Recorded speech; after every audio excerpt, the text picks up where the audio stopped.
Our humble salutations to the God Almighty.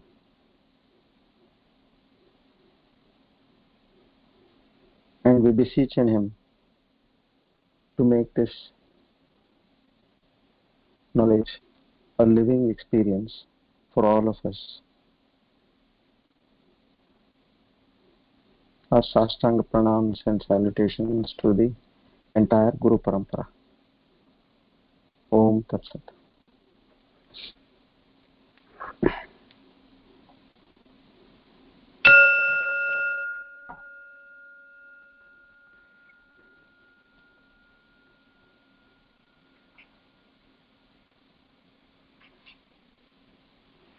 So with that, we start our discourse number 19 on the 27th of April 2020, a Monday.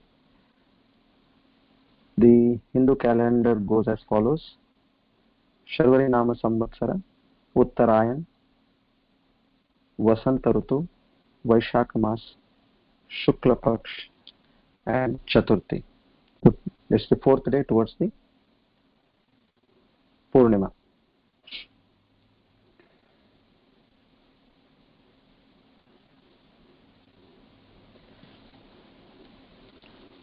So now, we have been seeing Lord Krishna is slowly preparing us for another level altogether.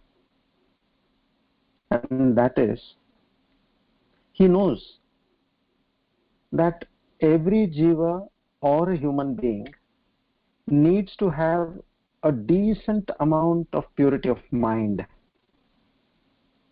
to understand the Atmajnana, knowledge of the self.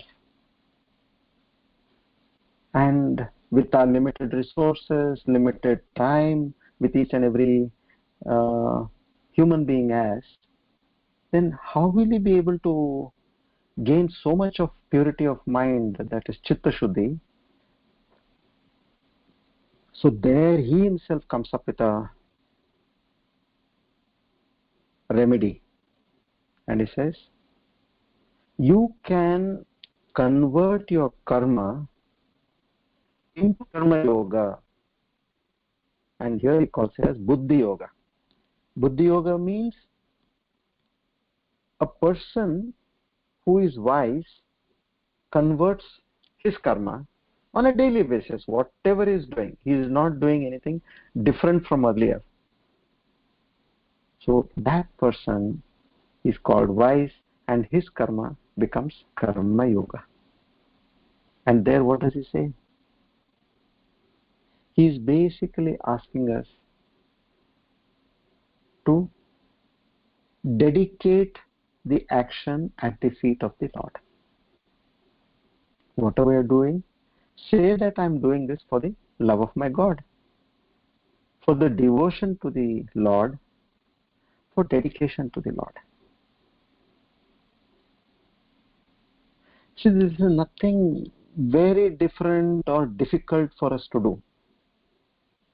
We all have done this for our children, isn't it? What amount of effort every parent puts in bringing up their child? Sleepless nights, clothes get shabbier, days get shorter, nights get longer, and pay packets get emptier. From all fronts, financially, physically, mentally, every angle, there is so much of work which effort you have done. But did you at any point feel that this is a burden to you while we were doing for the children? No. Why? There is love. So when love comes in, automatically even the efficiency of the job also increases dramatically. So here indirectly God is saying, you do your work, dedicating the work towards me. And there in the most misconstrued shloka of the Bhagavad Gita, Karmanya Vadikaraste, There he says, you dedicate the fruit of the action to me. He's not saying that I'm not going to give anything to you. All what you get, you offer to me. Please. That is not what he's saying. He's saying just don't keep focused on the fruit or on what you're going to get, how much you're going to get, when you're going to get. Don't focus. And I gave you a beautiful example of the reticular activating system, which is the brain, which is just above the back of your neck and your head. It's in that portion, a small portion which acts as a filter for whatever goes into your mind. And it only takes in that particular perceptions which you are focusing on. Now, if you're focusing on the past or in the future, then how will it give you good results? So that is what the Lord had in mind. And let's talk even more meaningfully or practically. Have you not seen that we really do not have much control on the results in life? Just analyze and see. We hardly have any control on the results. Whatever action we are doing, we expect something and something else happens. Now imagine you all are on a cricket stadium. You all are all sitting there nicely watching the cricket match. Now, on one side you have the bowler, and on the other side you have the batsman who is going to face the bowler, right? Now, what is the aspiration or the intention of the bowler there? He wants to take a wicket. It could be clean bowled, it could be a catch, or it could be a run out, whatever way, but he wants to take a wicket. And what is the intention of the batsman on the other side? His primary intention would be, I need to hit a 6, or failing which 1 or 4 would do, or some runs, 1, 2, 3, whatever is better. Now, both of them are with different results in mind. The bowler bowls and the batsman strikes. Now, what happens as a result is decided by the karma phala data. That is a cosmic rule. As good as gravitational rule, it is karma phala data. Karma phala data is based on all your past karmas. Whatever you have to get, you will get. The batsman will get what he needs to get. The bowler will get what he needs to get.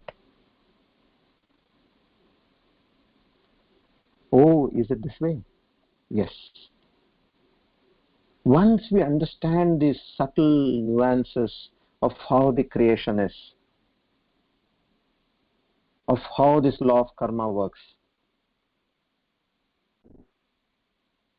of how the whole get-up is made, then your agitation starts slowing down. You'll start blaming others much lesser. Yes, because it is your own past actions. That's the reason we see a huge change in the achievements of various people in their lives. Everybody has got that same 24 hours in their lives. Why is this happening? Right from the kind of birth you get, from the kind of family you are born in, from the atmosphere, environment you grow in, and subsequently opportunities keep coming from time to different people in different ways, and life is again nothing but a game of snake and ladders. It goes on. So there is a cosmic rule, And the meaning of cosmic in Greek means order. Cosmos means order. Everything is in perfect order. The sunrise, the sunset, the moonrise, the moonset, the movement of the moon around the earth, the movement of the earth around the sun, and the movement of the entire solar planet in its galaxy. Everything is so perfectly timed. You have seen there are flowers. After you plant a seed, you can see a plant in 1 week's time. You can see a flower in 1 week's time. In some it may take 15 days, in some 1 month, in some 1 year, in some it blooms only after 12 years. So it's all predestined. It is designed that way. So when you do not even have a control on that, and what is God asking you? He says, focus on your present moment, what you're doing. Increase your input of work to close 100% so that the output is 100%. The lower the focus, lower the concentration, lower is the input and lower is the output and lower is the result and lower is what you get eventually in life. So this is what is the inside and intrinsic meaning of this particular shloka. And he says, with respect to the fruit of action, what he means is, you could have two types. One is monetary, where you can have a salary and salary plus bonus, commission rather, or you could have some shares of the company, or you could have some perks. These are all monetary benefits. And, or even for that matter, you can have increments and then promotions. All these are monetary. Now on the other side, the second aspect is, it could be an appreciation or a praise from somebody, a word of praise. Even God says, don't get stuck in these things. Doesn't mind. They talk about what you have done is good or bad. No, you have done to your best. You are working for this love of God. As you work for the love of children, in the same way you work for the love of God. It's amazing what you can accomplish if you do not care who gets the credit in practical world. Think about this. And if you work with this attitude, as you put in your best and you're not worried of who gets the credit, and you don't look at any appreciation or praise or any monetary benefit, imagine what your relationships will be in the world around. The root cause for all spoiled or detrimental relationships are because of this give and take. This give and take doesn't happen the way we expect. So that is the reason where all these conflicts arise in life. I expected X, you gave me X minus. See, there was a recent study done by the Harvard University. They took the data of all the outstanding students for almost more than 70 years, who all had passed from the university. And then the successful ones, basically, meaning the toppers. And then they evaluated their success. And apart from the materialistic success, they primarily focused on the happiness quotient. Out of these so-called toppers of the Harvard and the so-called successful also amongst them, who are the ones who are happy in life? Because the whole world is now only looking at happiness. So there were about 2 students who became the presidents of the USA. There were some who were behind bars for some nonsense thing. and the rest were great, eminent professionals, writers, artists, scholars, and out of all they could find out that the ones who truly were happy were those persons who had maintained their relationships at all levels to the peak. Nowhere they had a conflict with anybody. See, this needs a big heart. How can you maintain relationships with everybody? It has to be that aspect of give. First is, what can I give? Not what can I take from you. If this kind of an attitude sets in, then naturally your relationship will be good with everybody around. So now if you draw conclusions to these kind of situations, a person who in the very first place has offered whatever I am doing, oh Lord, I'm doing for the love of you, and focuses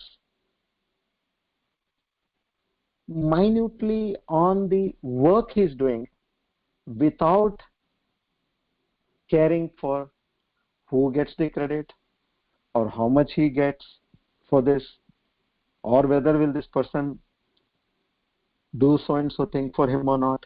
No, his only point of focus is work.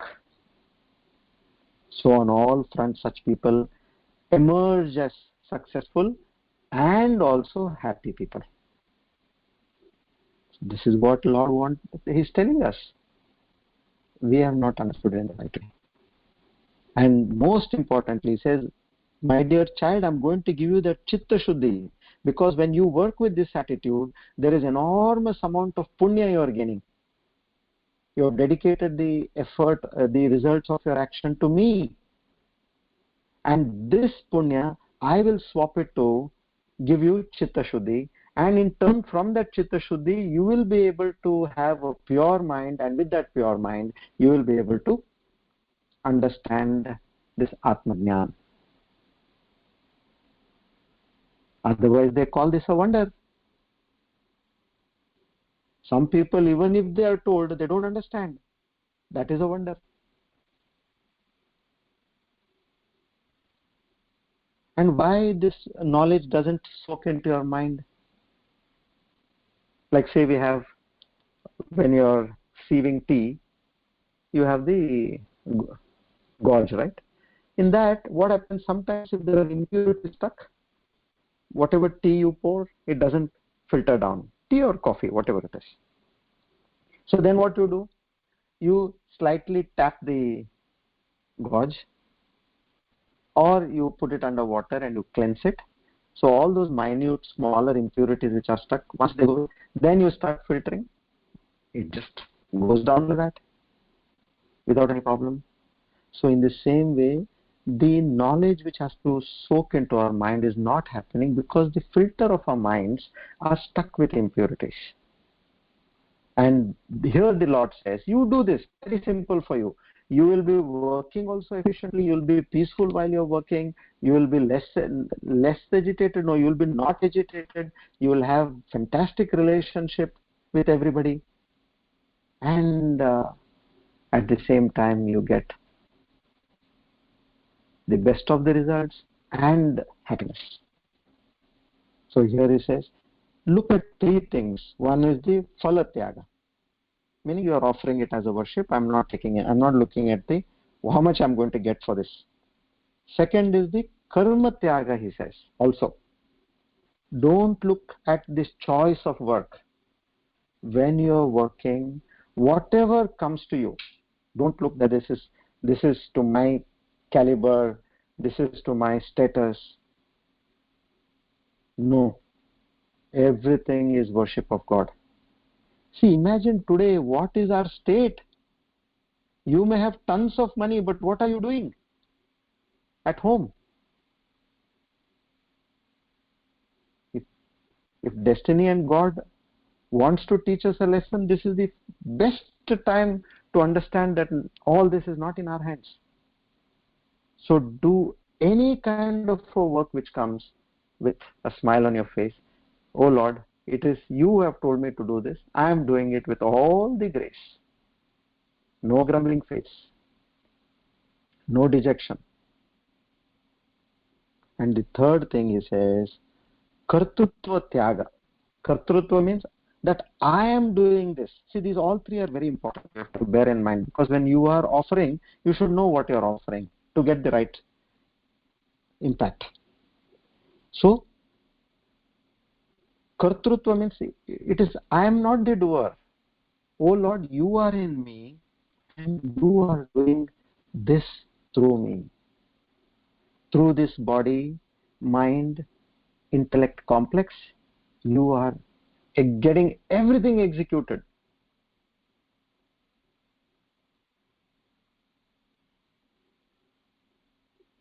See, somewhere in about 91, 92, I remember once I had gone to this Chinmaya mission, you all know, in Powai. You have the Lord Jagadishwara temple over there.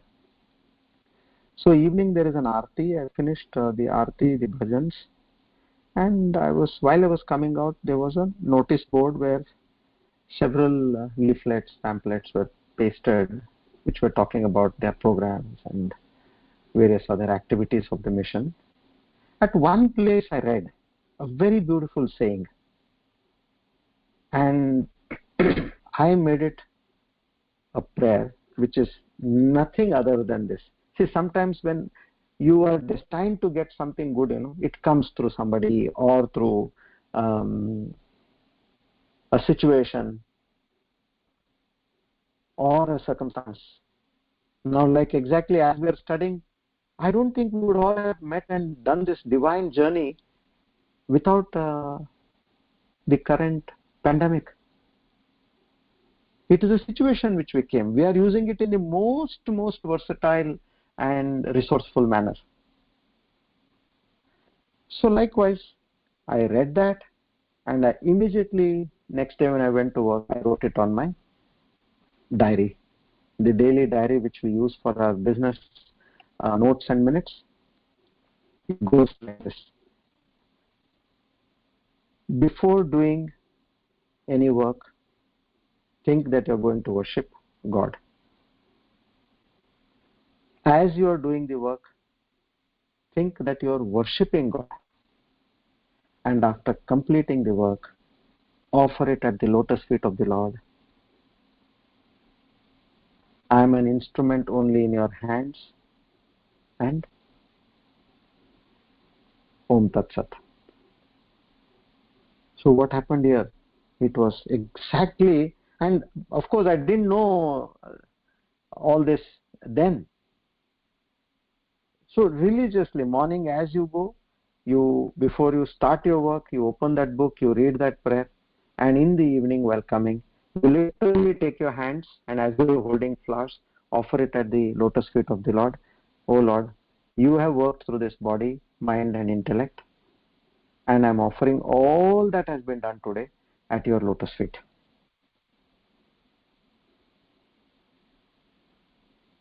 So here the kartrutva bhava, I am doing, is not at all a valid thing what one can think of. And to give you more corroboration on this, Lord himself says in the next chapter, which is Karma Yoga, in verse number 28, he says, in 27, Prakrite kriyamanani gune karmani sarvashaha ahankara vimudatma kartar miti manyate. He says, hey Arjuna, all actions are being performed by the modes of Prakriti. It is a fool whose mind is deluded by ego. He thinks that I am the doer. Even if you think that you are a doer, I am telling you not to think, but even if you think, don't think you are doing, it is me who is doing through Prakriti and through all the living organisms. And further he goes to say in chapter 13 again, Prakritaiva cha karmani kriyamanani sarvashaha yah pashyati tatatmanam akartaram na pashyati. He says, he who sees that all actions which are performed in every manner is by the power of nature and the self, and he believes himself that he is not doing anything. So these are certain things, they may appear to be indigestible, but you have to understand this is a rule. Like a gravitational force, you have to understand and accept. So don't have the kartrutva tyaga, the phala tyaga, karma tyaga and kartrutva tyaga, don't have.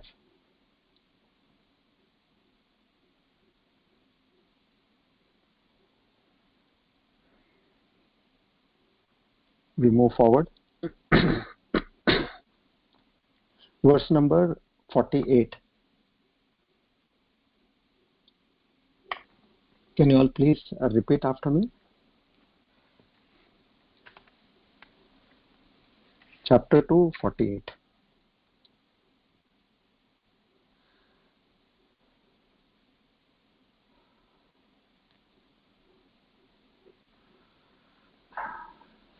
Okay. Yogastat kuru karmani sangam tyaktva dhananjaya siddhya siddhayo samo bhutva samatvam yoga uchyate. Samatvam yoga uchyate. This is the central teaching over here, where he says, on one hand, you are not focusing on the result or fruit of the action, where you have done the Ishvara Arpana Buddhi, you have done. You have offered it at the feet of the Lord. In this verse, he says, Samatvam yoga uchyate, means whatever be the result, success or failure or midway, whatever it is, accept it as a gift from the Lord, as his blessing. See, sometimes in life it takes you back. It doesn't mean that here you are actually moving backwards in life. No. You know, to run faster, you have to sometimes take 2-3 steps back and start running fast to get that momentum. So in the same way, life also takes some momentum to make you move forward in a much faster pace. Don't look at that. And we do not know. He's a master chess player. We can hardly plan for the first or the next move. But he is somebody who can plan for the next 10 moves or even 100 moves. So completely have trust and faith in the Almighty. And just accept, and with the bhava as the prasada buddhi. Prasada buddhi means whatever you get as prasad. You may get a sugar candy, you may get a coconut piece, or you may get a small laddu piece, whatever you get. You say, oh Lord, this is your prasad. Touch it with your eyes, and with devotion you take it. So in the same way here he says, being firmly rooted in that yoga, O Arjuna, you do your karma. Don't do it with any attachment. Attachment is, one is for fulfillment or fulfilling the happiness of somebody or for your own happiness. Here basically is, when you do a work, it is I'm doing the work. Don't have that plus I want. That is attachment. I plus I want equals attachment. And you know what happens? The other side of the coin of attachment is expectation. You may have done something, but all the time you're expecting the other person. He didn't even say a word of thanks. What to tell you of this person here? I did so much for him. These things are there in mind. It may not come out immediately, but it will come out at some point of time. So the moment you have an attachment for having done a work, expectation is a common thing. Be away from these attachments. Do your work selfless and keep saying, "Oh Lord, are you pleased with me what I'm doing?" Because you've dedicated, isn't it, yourself, your work to the Lord. And finally, you have a samatvam, means an equipoise, an equanimity in the results what come to you from time to time. It may not be the way you are looking at, definitely, because it is all based on your past karma. Please understand this. So in action, before action, after action, have a selfless attitude with an equipoise in yoga, meaning what you're going to get as a result.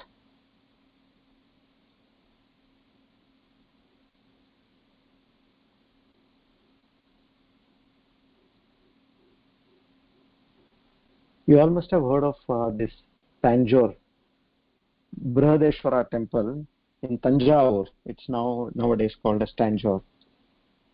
There in this Brihadeshwara temple, a massive construction is going on for the temple.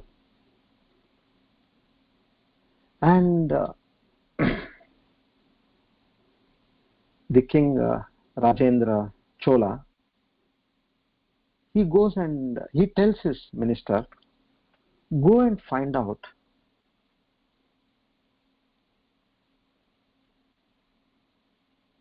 a person. Various people are working on the project, tens of thousands of people are working. So he says, go and find out somebody who is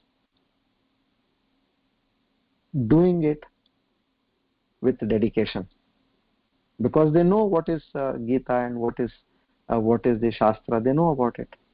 So there he goes and sees a person. He asks him, what are you doing over here? He says, see, our king is constructing a mammoth temple.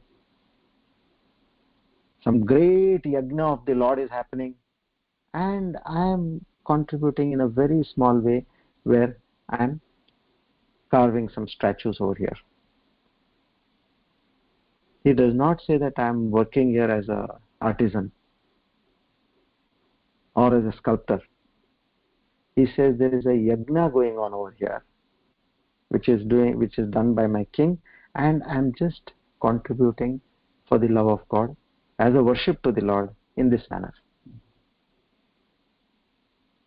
See, that is Buddhi Yoga. You have maturity and every action becomes divine. Isn't this a great secret for us? What are you going to do? You're just going to change. See for yourself. The moment you do it this way, agitations will immediately stop. Try this. The trial period is free. Whatever you want, you take 1 month, you take 2 months, you take 3 months trial period. In which case, the result is not in your hands. That much understanding we have in life. So then on a daily basis, just as you get up, you say, oh Lord, with this body and mind and intellect, which is nothing but your creation, whatever happens with this body, mind, intellect, I am offering it as a prayer unto you, as my devotion unto you for your love. Is this difficult for us to do? And see how it purifies your mind. See how it keeps you happy. See how it keeps you less agitated initially, I would say that. That's all what we are looking for. And when such kind of great, I would not call them as tips, these are great pointers. When such pointers are given, we should immediately catch hold of them and see that we imbibe them in our lives.